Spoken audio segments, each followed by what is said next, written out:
I'm going to take you to a passage in a moment that is one of my favorites as it relates to understanding the beautiful ways of Jesus. But this morning, I want to dedicate this presentation and this message to those who have ever felt like you don't really belong anywhere, like you don't really fit in anywhere, like you can't really let down, let go, and relax anywhere. We're living in an unusual time and era. This morning, a video came out, people physically fighting at the Atlanta airport. Now, I got lost in the Atlanta airport at 8 years old, and the Atlanta airport will make you want to fight somebody. I gotta be honest with you. I mean, I give those people a lot of empathy because I want to fight people when I'm in the ATL airport. It is the wildest, worst airport in the whole wide world.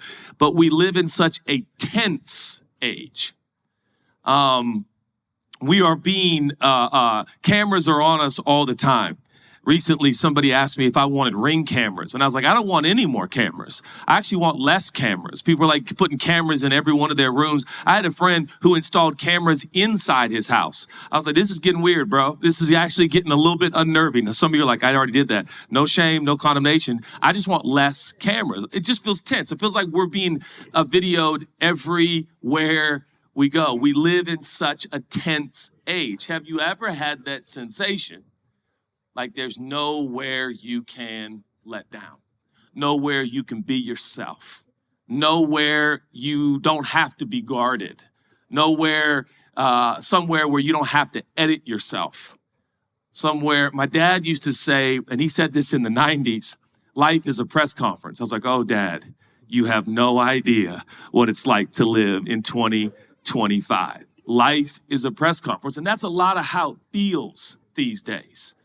You can get videoed without knowing you're being videoed because somebody next to you is videoing and you're in the peripheral or you're in the background. These are tense and unusual times to be alive.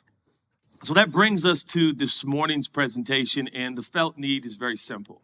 If you've ever felt like you need a place to belong, I want to articulate to you a story that I think can change your life.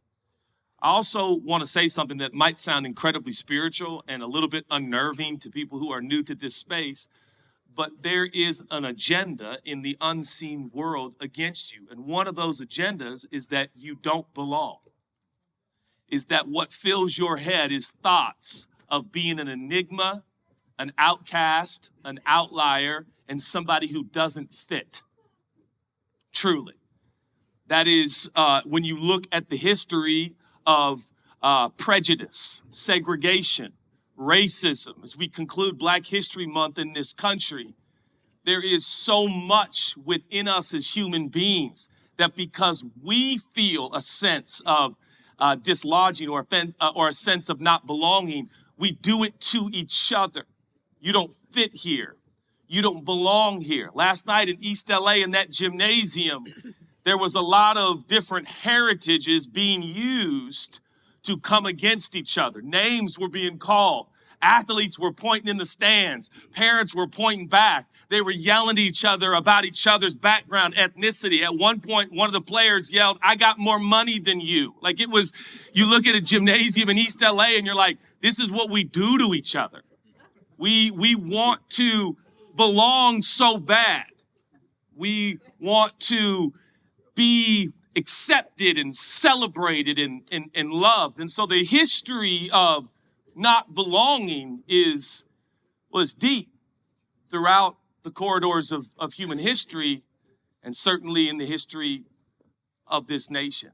So I want to talk to you about belonging. Now, some of you are sitting here this morning and you're thinking to yourself, I don't need a message about belonging because you don't think belonging has anything to do with anxiety. Or you think belonging doesn't have anything to do with your restlessness or sleeplessness. You think you just need more melatonin or ZQL. I recommend both. I don't know if I'm allowed to, but I understand your plight. Okay. And I used to be able to drink black coffee at like 10:45 p.m. and be asleep by 11 p.m., but not anymore. 46 years old. Boy, it'd be like 3 p.m. and I'm like, I can't have caffeine right now. It's a little too late for me. I'll be up all night. But I want to maybe suggests that perhaps even some of the symptoms you're facing in your life has to do with an unsettling in your soul, that you're not sure where you belong. You're not sure who are your people. Where is a safe space for you to bring your whole self? Does there exist such a space? Does there exist an environment where you can be fully you? There are people in this ballroom this morning. We're getting deep real early. In a moment, I'm gonna tell you a ridiculous Seahawks story. So stay tuned, okay? But what I'm trying to do is get all of us together in this room to realize that the subject of belonging in some sort of way really does affect all of us. All of us. I want to speak to that. I want to draw your attention if I can, and I feel like I'm a walking ad today, so bear with me as I've just pumped podcasts and such. But today, I did something I've never done before, and I recorded a sermon where I tried to re-preach one of Dr. King's sermons from 1954, which is the dumbest thing a public speaker could ever attempt in their entire career. If you know Dr. King's cadence and vocabulary and delivery, you know that it is unmatched and unprecedented. And so it is a little bit humiliating. I've rewatched it myself, and I'm like, you're an idiot. But the Transformed Nonconformist, the title of Dr. King's message in 1954, is so riveting and so powerful. And so even on the subject of belonging, he speaks about the tension that we live in the colony of time and the empire of eternity, that we're actually citizens of both realms, and that oftentimes we will feel the friction and the tension between the two of living within the confines of the colony of time and yet drawn to the empire of eternity. The scripture says God has put eternity in your heart, which simply means when people die, that's why your brain goes tilt and it can't fathom that somebody is just gone, because you're not supposed to. We're supposed to be together forever, and we will, and that's the plan. But Dr. King would speak on the tension between the colony of time and the empire of eternity. And Dr. King's suggestion, which fueled so much of his messaging and his extraordinary life, is that he believed that the empire of eternity is to shape the qualities and the perspectives and the priorities of the colony of time. So as it pertains to you belonging, I want to remind you, even if you feel like you never fit here, I want to remind you there will come a place. There will be a space called eternity. The great Negro spirituals, which I have had the privilege and opportunity of reading and hearing as a young man as we sit at the end of Black History Month in this country, realizing that so many of our brothers and sisters who were enslaved and marginalized endured the most despicable circumstances and situations, oftentimes by attaching their soul to the empire of eternity, allowing them to endure injustices that are unspeakable. So it is well and true a reality that when you attach yourself to the empire of eternity, it can give you endurance. But while we're here, I want to speak to belonging.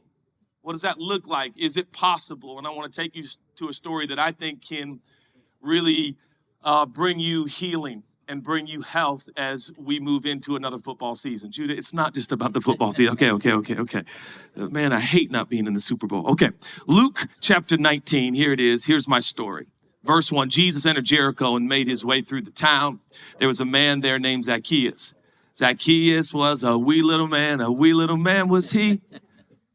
Climbed up in a sycamore tree to see what he can see. Not a lot of church folk in here. These are my kind of people. That was a check. That was just a check. It was just getting the temperature in the room, and it's like, oh, none of you grew up in church. This ought to be fun. He was the chief tax collector. Just kidding. A lot of you just don't want to sing. He was the chief tax collector in the region, and he became very rich. He tried to get a look at Jesus, but he was vertically challenged. He was too short to see over. So he ran ahead, climbed a sycamore fig tree beside the road, for Jesus was going to pass that way. When Jesus came by, he looked up at Zacchaeus and called him by name. Zacchaeus. He said, quick, come down. I must be a guest in your home today. Zacchaeus quickly climbed down and took Jesus to his house in great excitement and joy. And the people whispered. They were displeased. He's gone to be the guest of a notorious sinner, they grumbled. or they posted.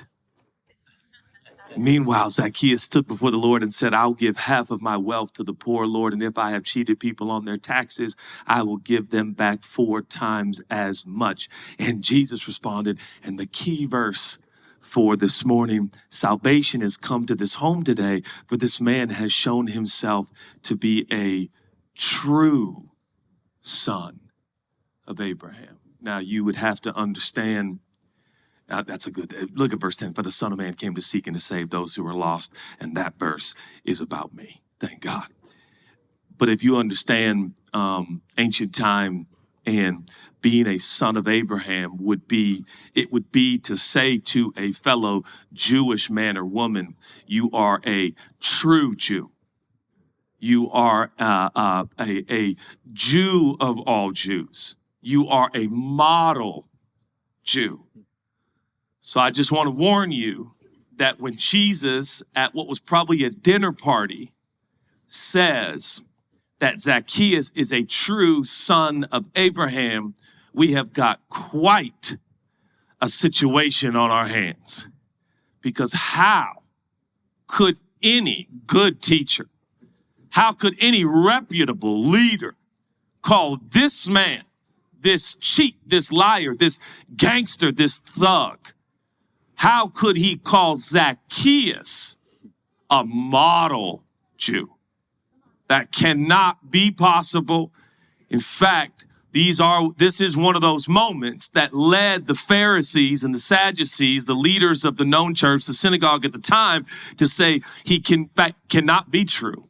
He cannot be right. This cannot be truth, because a man who lives like this cannot be said to be a true son of Abraham. And so I want to take that tension. I want to feel that tension for a few minutes, and then I want to resolve that tension. And I hope in a lot of ways it will help you understand where you truly belong. I looked up the word belong in the dictionary. And I realized now I could just ask ChatGPT and it would just tell me. But I'm still the guy on my iPhone that selects the word and then clicks look up. I'm still that guy. I'm apparently also the dad now that I go to my wallet app and I press on it and I scroll through and I click the credit card and I double click the side and my 15-year-old's like, Dad, are you serious? And I was like, I'm doing Apple Pay. She's like, Dad, just double click the side and you can just put it in front of the thing. And I was like, this whole time I've been looking for my wallet app. Anyways, some of you have no idea what I'm talking about, which is also concerning a little bit. A little bit. The first Seahawks game, we went as a family. I meant to ask the family what year it was because I'm so bad with years, but it was before I had become the chaplain of the team. Jonathan Rainey now is the chaplain of the Seattle Seahawks, and he is my brother and my friend, and we were in tandem for several years. I think 7 years. I was the chaplain of your Seattle Seahawks, and both Jonathan and Rainey believed that we were the reason that there was any success at all. Just kidding. Didn't do much, to be honest. But we did pray for those young men when they were going on that field because, man, they are taking their lives. And if you've ever been close to an NFL game, like in proximity of those men, and you hear the sounds and you're like, oh, there's actually not enough money to get this frame. No matter how many pads you put on this frame, I cannot face Bobby Wagner in any way, shape, or form. I will not be with you all. I will see you in the empire of eternity, okay? But before I became the chaplain, I think somebody on the team or something gave us some really good seats at what was, I get lost. They keep renaming these arenas and these stadiums, friends. Is it the Link still? Is it the Quest Field? It was Quest. It's CenturyLink. Is it still CenturyLink? I'm being dead serious. Lumen. That's right. Is that a light bulb? Is that what that is? Lumen? I'm dead serious. I don't know what Lumen is. Anybody know what? Is it a tech? Oh, tech. Of course it is. Judah, grow up. There's no light bulb company that can sponsor a stadium, you know. Johnson & Johnson, 60 watt. But Lumen Field. I honestly, you could tell I'm 46. I'm like, I mean, how many more times? Can we just call it the Seahawks Stadium? All right. But anyways, Lumen Field. Before it was Lumen Field, it was It was the home mortgage field. And we were pretty close to the field. And it became very apparent upon arrival that we were in season ticket holder area. Now, if you know anybody here, you go to a lot of Seahawks football games, like live. See anybody here? Anybody here? Oh, look how devoted you are to the Lord in church. You know what I mean? Nobody in here has got Seahawks tickets. Y'all need to get out more. Can I just say that? And Mariners. Boy, do I love the Mariners. I really, really do love the Mariners. I got an old King Griffey jersey. I love the Mariners. Mariners are my team, you know. It's going to be a great year. Has this year started yet? Has baseball season started? Let me know when we get like almost done. You keep me posted, all right? No, I love the Mariners. Jay Buhner, Edgar Martinez, King Griffey Jr. They still playing? All right, Judah, relax. Kingdom. So we're at Lumen Field, and we sit down. Now, at the time, I'm bad with timelines and ages, but I think like the kids are like, let's call it like 10, 8, and 6, something like that. And man, that went fast, by the way. Parents, you know what I'm talking about. That went so fast. I was facing the last high school basketball game of my son, both of my sons last night in the face, and we won by 17. And so we advanced. But it's a weird deal. And so we bring like 10, 8, and 6 to the game. All 5 of the Smith family were there, and we're excited. Now, I mean, my love for the Seahawks goes all the way back to Portland, Oregon, because we only had the Blazers. So the closest football team was the Seahawks. So I'm talking about Steve Largent. Okay, I'm talking about Brian Bosworth. All right, I'm talking about Dave Craig, Jim Zorn. Jim Zorn was a little bit before my time. I love Mr. Zorn. I've met Mr. Zorn. Mr. Zorn loved Jesus. Mr. Zorn, if you can hear me, I heard you were a great QB. I just too young to watch. But I love the Seahawks. So I grew up with a pennant in my room. You know, I really consider myself to be a deep Seahawks fan, and I taught my boys the same thing and my daughter. So we're at the Seahawks game and we're pumped. They're excited. This is amazing. This is incredible. This is our city. It's our stadium. This is our team. These are our people. The game starts. And out of nowhere, unsolicited and unsaid, everybody stands. Everybody. And so, you know, Chelsea and I stand. You know, our kids are seated. You know, at that age, you know, they're either like way too much energy or they're asleep. You know, they're exhausted. So they're just sitting there. And kickoff, a couple plays, defense. And before we know it, I've got other adults addressing my children. Hey! One guy says, stand up! And now I'm like, excuse me, we're good. We're good. We're good. Are you good? Because we're good. Are you okay? You know, he's like, stand up! Like, he's 8. He's 8. He's 8. Please, he's 8. And for the rest of the game. So much so that my kids who love football are literally, and you know, liquids were being spilled and none of it was water, you know? And before we knew it, we were like, we live in the city. I know some of the players. I remember when the Kingdom got imploded, like I came to a game at the Kingdom, but suddenly these are not my people. And this is not where I belong. And suddenly, all of a sudden, Smith kids start saying things like, hey, Dad, can we go home? And I'm like, well, we are home. These are our people. Stand up.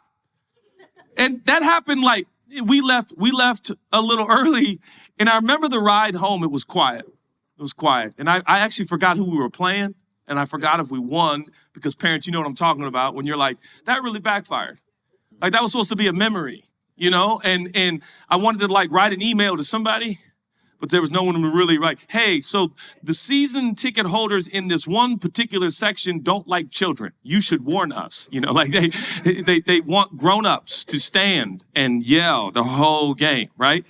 And like, I get more excited in church than I typically do in this legacy. I like to get loud and boisterous, but I really enjoy, like, I go to a sporting event, I'm like, I want to enjoy it. And sometimes I don't really feel like painting my face and getting crazy and stuff, which is great. But like, if you do, I want you to, because I enjoy watching you do it. But sometimes I like, you know, anyway, so we're in the car and it's all quiet. And I'm like, how are you guys doing? And I forget which one, to be honest. Because you start having like 2, 3 kids, you lose track, who's who, what's what, zone defense. And you know what I mean? They're all here. Well, 2 of the 3, that's pretty good odds. We'll live with it. But one of them says, hey, Dad. Yeah. Are all the games like that? I said, well, what do you mean? Like, do all Seahawk fans like yell like that? Dad, you remember when your kids had accents? So, Dad, were we supposed to be standing, Dad? Because I got really tired. You don't have to stand, buddy. Well, those people were really mad at us. I know they were just having a good time. They were, and you know what's wild? What's crazy about kids too, and this we're gonna get like we're doing therapy for a moment, but I have invited my kids back to Seahawks games, and as the chaplain, you can get tickets and stuff, and do you know that every time my kids are like, nah, they're like 15, nah, I'm good. I watch it at home.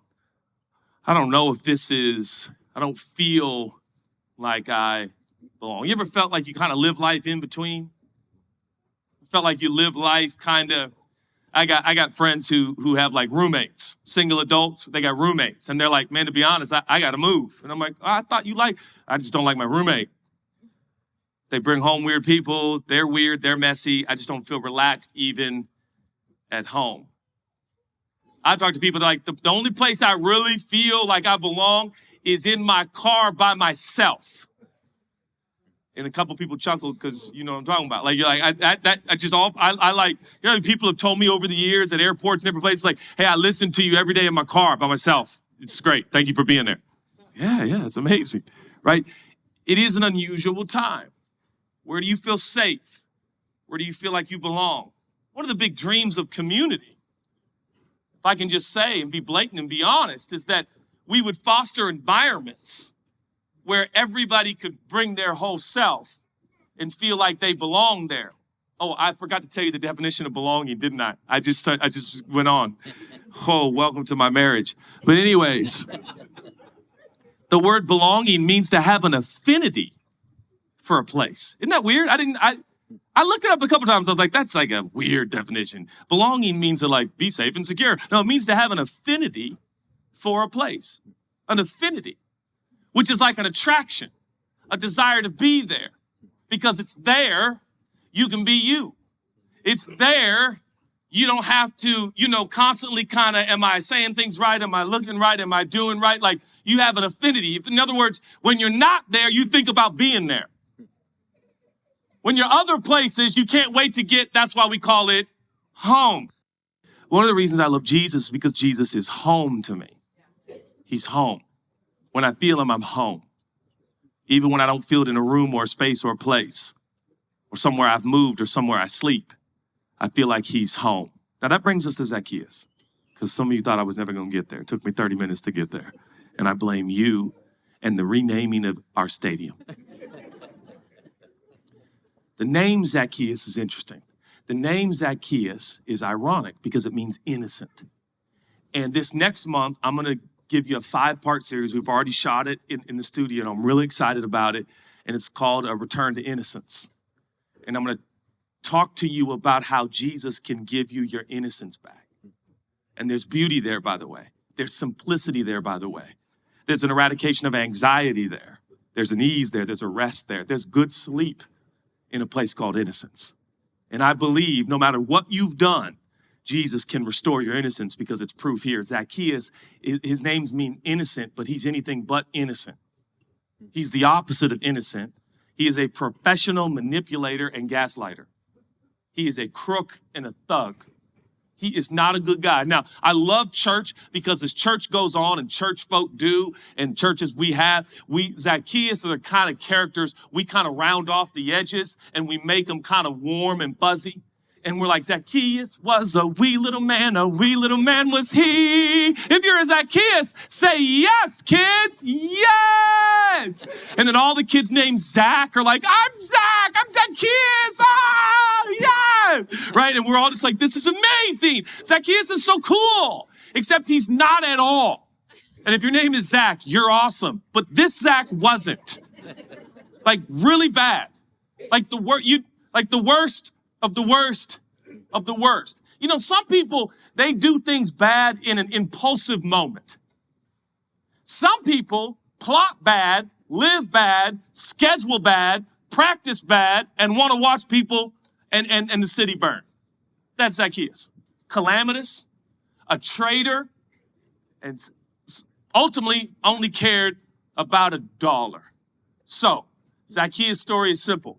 From a young man, it's pretty safe to say, he decides, I want to make more money.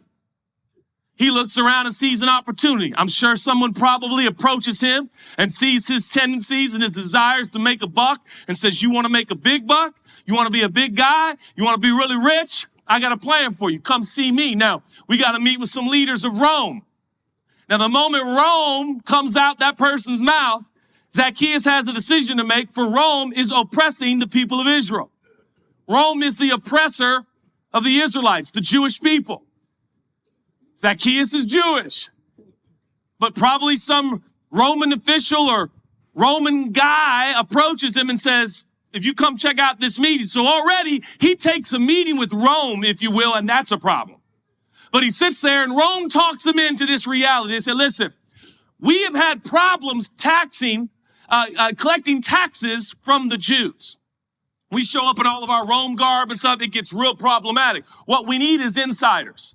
We need Jews like you to go in, knock on doors, and collect the taxes for the oppressing Rome. Now, here's the catch, Zacchaeus. At any moment, if you'd like to add any amount of taxes you want to the taxes we want, you get to keep it in your own pocket. Zacchaeus says, where do I sign? So he signs on the dotted line. Now, at first, he's probably pretty covert. But by the time we reach the story of Zacchaeus, wee little man in a wee little tree, in a sycamore tree, to see what he could see, by this point, he is he's a leader of manipulators and gaslighters. He's a gang leader. He's a godfather. He's a drug lord. He now has undoubtedly a crew. It says he's a very wealthy man, which means he has a downline. He's now molded and shaped other young Jewish men to do the same kind of cheating, scamming, manipulating, and stealing.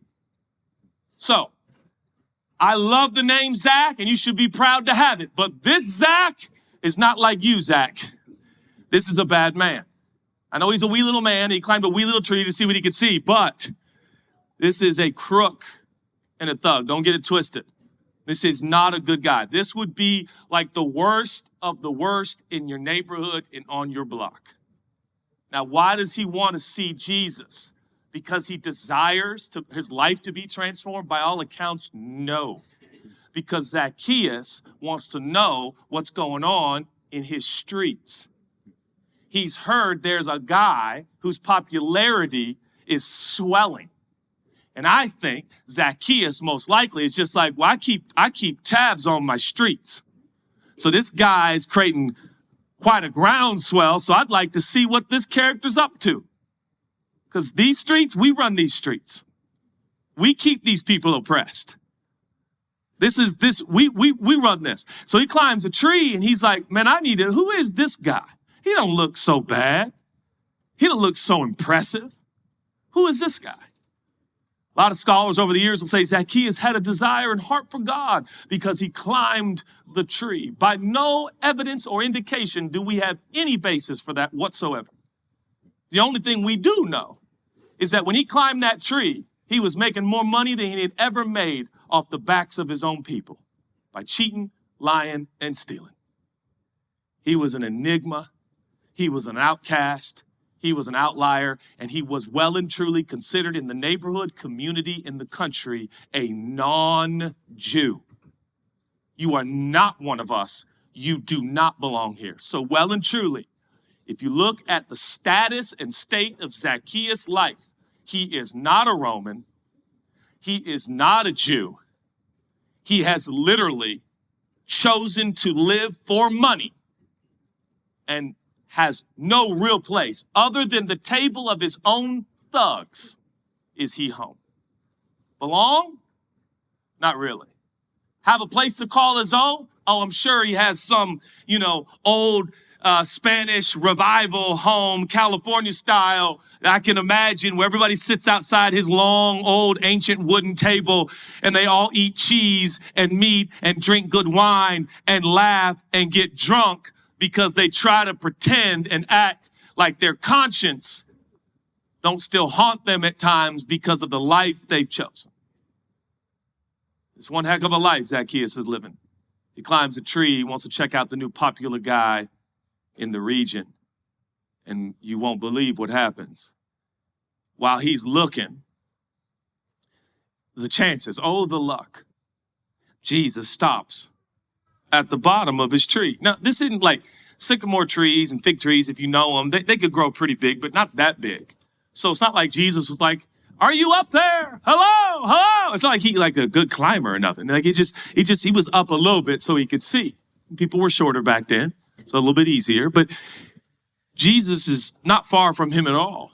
He stops, he looks up, and he uses his name. We don't know how he got his name. Maybe that was a moment where the Father, the Son, and the Spirit linked up and he accessed the divine power of a word of knowledge to access his name. And he says Zacchaeus, which means innocent. He says innocent, Zacchaeus. Zacchaeus must have been like, whoa, this dude knows my name. Well, he should know my name. These are my streets. And he says the unthinkable and then the unspeakable and the unimaginable. He says, now listen to his language, it's emphatic. He said, it's on my schedule to go to your house. This is not an impulsive visit. He's saying it's been predetermined, if you will. I have an appointment at your home, which makes matters much worse. Because it wasn't an accident. Some people say, well, Jesus didn't know who he was. He thought he was a good guy. He didn't know. He knew. And he said, I need to go to your house, as if to say there's going to be people living thousands of years from now who will read this story in a book who will need it. Because in the story, they're much more like Zacchaeus than the other people in the crowd. He says, I need to go to your house. Zacchaeus is like, okay.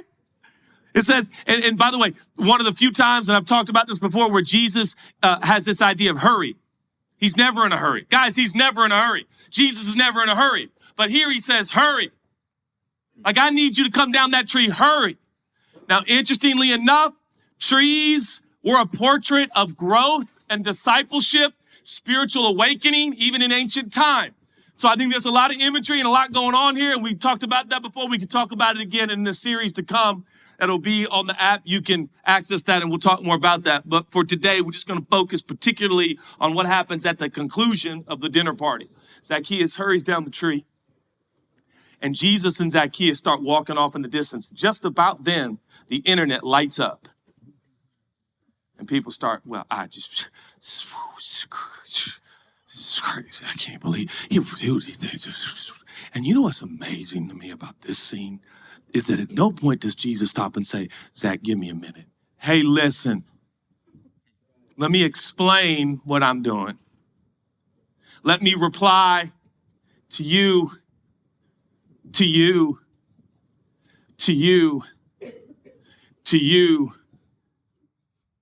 Isn't that weird?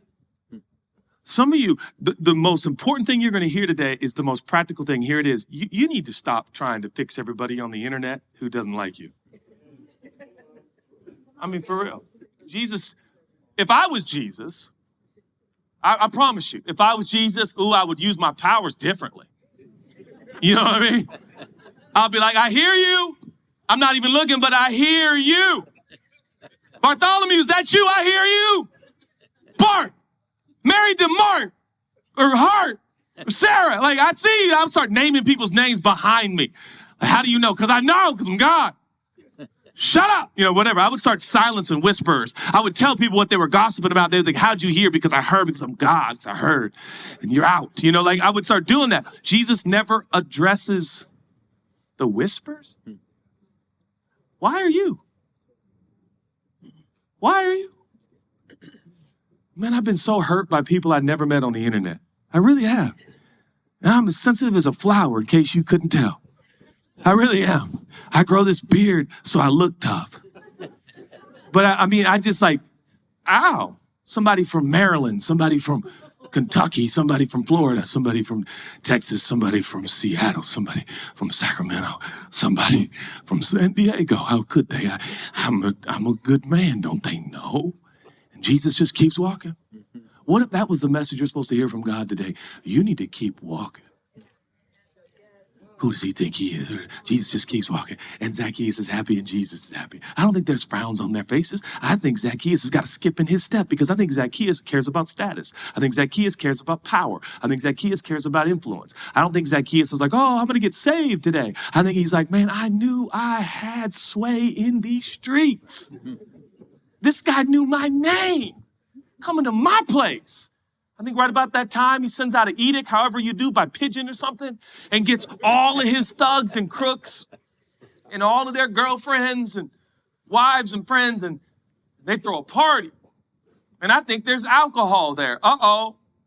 And I think there's all kinds of, and Jesus is there. This was a big part of the Whisperers in Jesus' day. They didn't like the parties he went to. They certainly didn't like his first miracle. Jesus' first miracle was extending the party by making more alcohol. Now, if you've been in church in the United States of America, we've changed that. And we just call it the water to wine miracle, which sounds great, but it just means he made more drinks at a party. That's the first miracle Jesus ever did, in case you didn't know. In case you're wondering if you're into Jesus, I heard about his first miracle. I was like, this is my guy. I mean, I really can hang with this guy. And I really like this guy. That, by the way, some of you are like, no, it's not really like that. It's exactly like that. You just heard so much old preaching, somebody forgot to tell you. I love this one too. Well, you know, the alcohol, it wasn't fermented. Stop it. All right. So anyways, he goes to it was less fermented back then, but it was fermented. Okay. So he goes to Zacchaeus' house and I think they're having a party.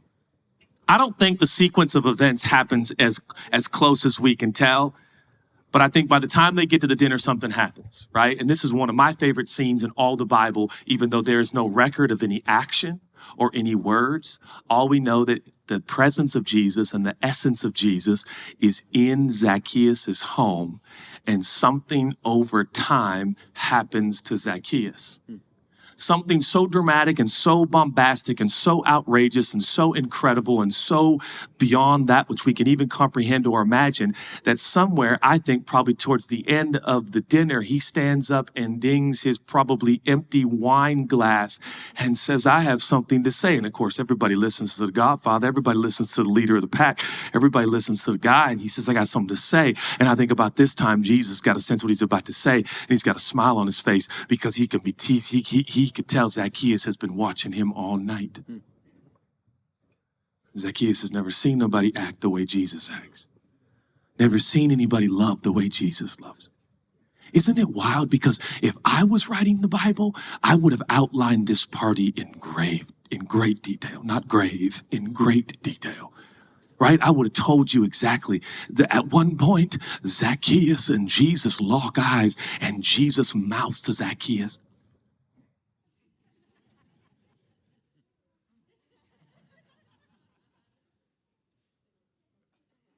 right?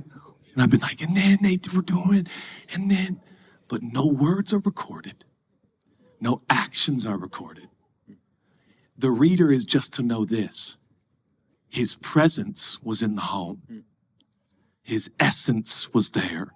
And that alone changed a thug to a son. He stands up and he says, I got something to say. He sounds like he has had an awakening. In a moment, you're going to hear him talk, and it sounds like he's had an epiphany. Are you already coming? Is that Elijah? I can't tell if it's Elijah. He's going to come play the piano because that is perfect timing, and you always get the right timing. Okay. Because, right, once you hear the word epiphany, that's when the piano kicks in. Is he manipulating our emotions? Hopefully. Okay, so, come on, relax, kind of. Stand up! It's not a Seahawks game. Relax. Everybody relax. We're allowed to do that. Okay. But anyways, it seems like he's had an epiphany. And of course, we know he's had an epiphany. Love you. He's a good man. By the way, it's a good man. So He dings his glass and everybody gets quiet. And all I can see is a big smile on Jesus' face. And he's thinking to himself, wait till they hear this. He says, I'm going to give half of my wealth to the poor. Now, right there, people are like, what? The record skips. The music stops. The chatter ceases. And everybody down the line of thuggery at the table go, did he just say, because what you don't understand is that what Zacchaeus is saying is, I'm out. I know I built quite a thing. I'm out. But it gets worse, it gets worse, it gets worse. I'm going to give half my wealth to the poor. Watch this.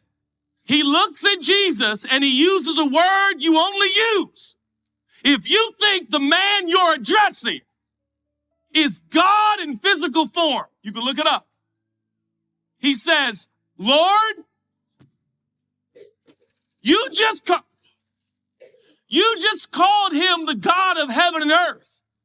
You just called him the maker of realms known and unknown. You called him the all-powerful one. You called him the promised Messiah. You called him Lord. That's right. He says, and Lord, I love this part. If I've cheated people, and that's a little bit of Zach left over. You know, if I have cheated people, brother, you've cheated everybody, okay? He said, if I have. All right. Let's get back to reality here. You definitely have. Everyone you know, your aunts, your uncles, your grandmas, and your grandpas. If I've cheated anyone of their taxes, I'll give them back 4 times as much. 4 times as much. This is Zacchaeus saying, I'm out because I'm all in with him. Because everything I've been looking for, everything I've been searching for, everything I've been cheating for, everything I've been drinking for, everything I've been sexing for, I never see. It's you, man. Oh, Rome ain't home. Israel's not home. He's home. And I belong here. And Jesus says this, and this is my whole message I've been trying to get to, but you guys won't let me get there too fast. I blame you. I think that's called manipulation. But anyways, Jesus says, salvation has come to this home today. Well, I guess so. For this man has shown himself to be a true son of Abraham. And there goes some really good theology right out the window. He said a true son of Abraham. John 8:39, Jesus is pushed on the topic and the subject of sonship. And he says, if you are a son of Abraham, you will do the things of Abraham. And the things of Abraham are not the performance of Abraham or the morals of Abraham. For Abraham was an average man. But Abraham believed, and God accounted it to him for righteousness. Jesus says, if you want to be a son of Abraham, you need to stop with all your rule keeping. It's exhausting, and you're weird, and you're unapproachable, and you're stuck in the mud, and everyone's tired. He says, the son of Abraham are those who believe. All Zacchaeus expressed was, I believe in him. And what we want to do down here in the colony of time is we want to take this moment and say, now, Zacchaeus, we need to talk to you because we need to make sure that you get all the money dispersed the way that exactly you said. And sit down here, Zacchaeus. Zacchaeus is still in tears trying to worship Jesus, and we want to sit him down in a discipleship class, and we want to make sure that he gets all the funds released properly and on time. Oh, you sweet, sweet humans, how quickly we want to, how should I say, program it all when it's really a person. You know what's weird? I never see an accountant showing up and Jesus saying, Zacchaeus, sit down. I appreciate what you said. But until you actually follow through, I can't bless this. Zacchaeus, you better tell some of these ladies to put on some discreet clothes. Zacchaeus, we got to wait till people sober up because y'all are drunk. Jesus says, look, it's happened. And all the preachers over the corridors of time go, no, no, no, Jesus. It can't be that quick and easy. We need to watch the fruit of his repentance. Be careful now. Because we'll elevate the fruit above the root. And the arbitrary timetables we put on people in the row that we're in right now. Well, if you really love Jesus, you would stop what? Stop what? Stop what? The thing you can see when you haven't stopped the things we can't see. I don't know about you, but there are some things I can't do and still do this. And so I'm happy to report I'm not doing any of those things because I really like my job and I love you guys. But I got a bunch of stuff you haven't seen. Chelsea and I got in a big old fight yesterday, and she was wrong. And all the husbands said, amen. No, don't do that, don't do that, don't do that. Don't do that. That was a joke. I was insensitive. I wasn't caring. I wasn't present. I wasn't listening. And I defended myself to the end. But her logic is irrefutable. She's got a master's in theology. Well, I've been to the masters. Hey, Judah, are we still, bro, you've been doing that joke for 18 years, bro. It still works, though. Did you see that? I got a lot of stuff you can't see that I hope you never do. And I'm the preacher. Are we so busy making sure people got it all right? Jesus is just at the table with a big old smile on his face talking about, this is a true son. Now that language is family language. That language is heritage language. That's bloodline language. That's belonging language. Last night in that gym, there was all kinds of tension and division. But I tell you, there was one thing everybody was committed to, no matter what background or heritage, and that was their family. People in that gym were ready to kill each other to protect their family. And Jesus said to Zacchaeus, you're my family. So here's what, when you hear the son of Abraham, you might think of like the story or the song, Father Abraham. Here's what Zacchaeus heard, and here's what Jesus meant. He meant, number one, you are mine. You don't belong to Rome. You don't belong to Israel. You belong to me. For I am the God of Abraham. I'm the maker of Abraham. I'm the maker of Abraham and all of his children. I'm the builder and architect of Israel and all the nations. You're a son of Abraham, therefore you're a son of mine. You belong to me. You want to belong? I'm here telling you how you can belong. I'm gonna be honest with you. Seattle can borrow me. LA can borrow me. But I belong to somebody. I belong to him. And I'm happy to announce that. Because he's true and he's sure and he's safe and he's consistent and he's faithful and he does for me what I could never do for myself. And he doesn't, so he says, you're mine. He wasn't supposed to say that. You're mine. Another thing it means is, I'll take care of you. What does that mean? I will protect you and provide for you. One of the reasons, last night at this game, my friend is a nanny, and she brought a young boy that she nannies, and he's become a real friend of all of ours, and we love him. He's a sweet 3-year-old little boy, sweet, sweet boy.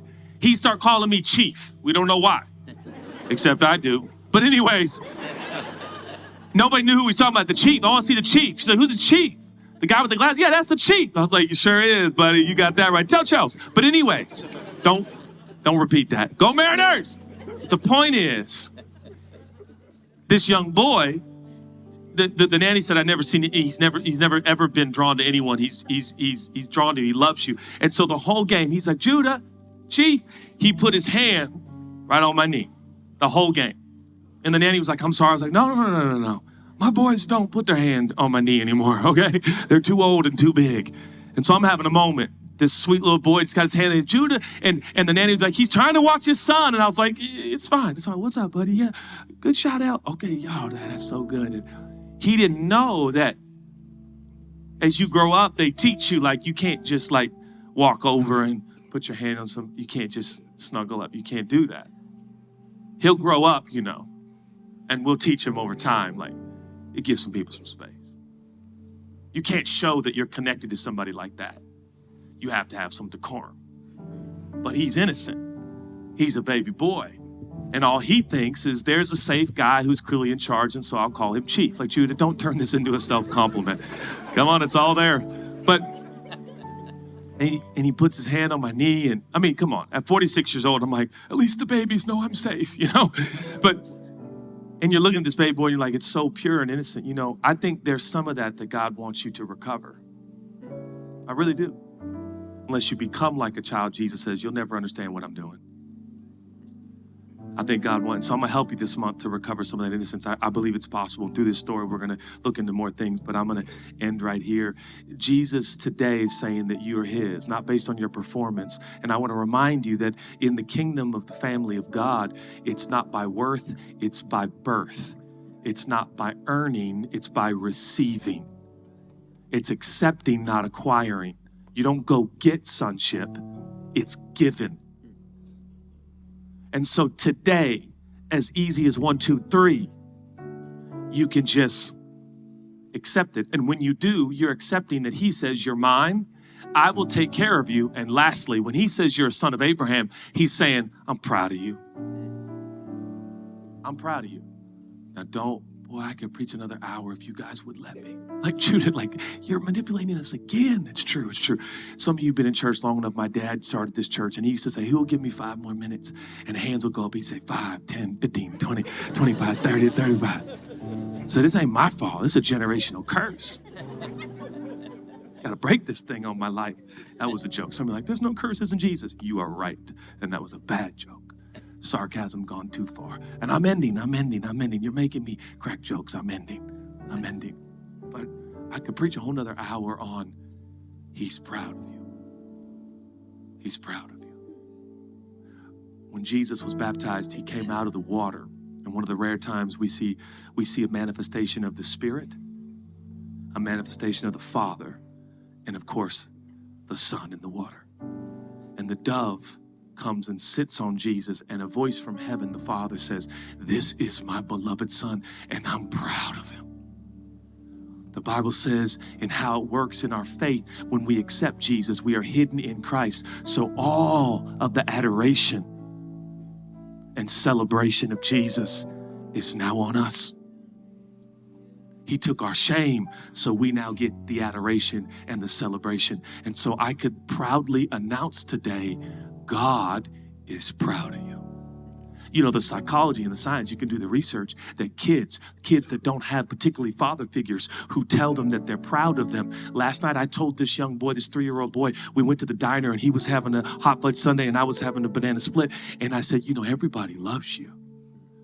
I said, do you know why everybody loves you? He says, because I do good things. And I thought they already got to him. Who got to him? Who told him? Who told him? Who told him? I said, no. He looked at me like, I think that's a yes. I said, no, we love you because you're you. Because and there's only one you. And he's looking at me like, you need to talk to my mom and dad, man. And I said, I'm trying. No, I'm kidding. But like, he's proud of you. How do you know he's proud of you? Because if he's proud of Zacchaeus, he could be proud of you. You want to belong? You don't want to have an affinity for a place you can be fully yourself? You don't have to withhold any parts of you, good, bad, or ugly. There is a home for humanity, and he has a name. And he'll come to your home. He'll come to your party, and he'll change your view of yourself, your life, your past, your present, your future, your city, your culture. How? By his essence, by his love, by his beauty, by his majesty. He's proud of you. He's proud of you. I'm done. This is it. I'm done. And Jesus said, and I quote, not here, but another spot. He said, you must be born again. Why? Why is that the message? Some of you heard Billy Graham say. Some of you heard about these born agains. Some of you saw sweatshirts made by artists that say born again. And you're like, what is it about this born again? And the born again has become synonymous with odd people in America. But listen to me. Jesus said you must be born again because that's how you get in. By birth, not by worth. Not by deserving, earning, or warranted. Hear me out, hear me out, hear me out. I'm done. Hear me out. You must, Jesus, listen to the emphatic language. There's only one way to get in under my favor. There's only one way to get in on my family. There's only one way to get under my blessing. There's only one way to get under my approval. There's only one way to get under my forgiveness. You can't think enough. You can't read enough. You can't do enough. You can't perform enough. You must be born again. And the disciples who were there, they said, what are you talking about? How do we do that? Jesus said, what's impossible for man is possible with God. Translation, you can't. You must be born again. How? You can't. You can't do it. I'll try, and they have. I'll really try. And all church movements have been built around the world. People have been trying, and they've been trying. And the story we've been telling the world is we're trying. And you should try with us, and we should all try together. And then Jesus shows up and says, are you weary? Are you burned out on religion? Are you exhausted trying? My message is not worth. My message is birth. My message is not earning and deserving. It's accepting and receiving. It is not by might. It's not by power, but it's by my Spirit, says the Lord. The last Adam, the first Adam got us into this problem. The last Adam is a life-giving spirit who can transform your life. What I'm telling you is that day at a dinner party, Zacchaeus got born again. Yeah. Before he even went to the cross. It's wild. We'll talk about it later. He got born again, transformed. And that magical, mystical work of God of transformation can happen to you. I can't do it, you can't do it, but he can do it. And when he does it, you belong. When he does it, no matter what you'll ever do will change. That you're a son of the living God.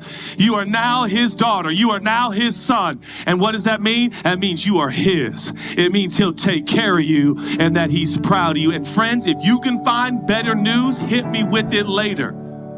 But you won't. And so that's why I'm here. Because I can't find nobody better. And I can't find news greater. And so I am spellbound. I'm captivated. I'm saturated. I'm overwhelmed at the beauty and the magnificence and the gorgeous nature of the King Jesus, who sat at my table and will sit at yours. It is not how you think. You, friend, must be born again. And now I'm out of breath, because that was more activity than I put in a long time. I'd love to pray for you. I'd love to pray for you. Will you close your eyes just for a moment? And the band has been on stage, so they're ready. What we're going to do is we're going to respond to his wonderfulness. And we're going to sing more songs together. And it's actually a tradition that goes back thousands of years.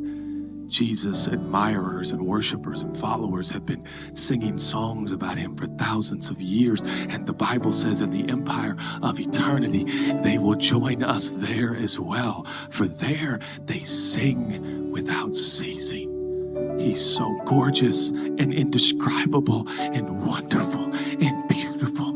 They can't stop. With your eyes closed, just hear me out. There's so much pain down here, I know, friend. There's so much loss down here, I know, friend. There's so much injustice down here, I know, friend. There's so much manipulating down here, I hear you. Lying down here, I hear you.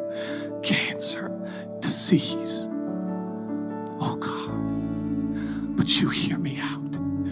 This isn't home, friend. You're not home yet. But he comes and he invades linear time and space with his essence and his presence. And there you begin to taste home. You're home. Welcome home. He's your home. And he is where you belong. Jesus. If you're here and you say, Judah, I believe. I want to be born again. I believe. If that's you, would you just lift up your hand? Nobody's looking. We got our eyes closed. If that's you, I want to be born again. I want to follow Jesus. I want to accept Jesus. Thank you. Thank you. Thank you. Thank you. You don't have to lift up your hand. That's just if that helps you. If it doesn't help you, in between you and God, that's great too. I like the lifting of the hands because sometimes it just helps me know what's happening in my body and my brain and my soul. But God is in this place, and you are his, and he's going to take care of you, and he's proud of you.